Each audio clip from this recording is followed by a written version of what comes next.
Alam mo ba na sa loob ng sirang reactor ng Chernobyl, may nakatago ang pinakadelikadong bagay na ginawa ng tao?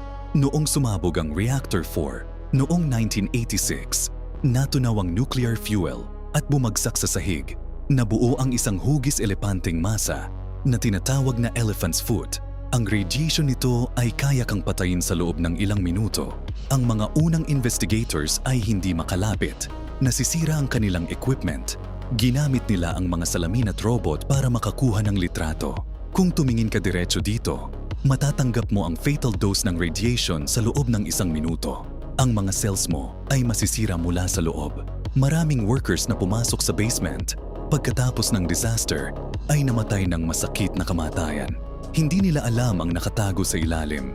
Ngayon, matapos ang 40 taon, nakamamatay pa rin ito.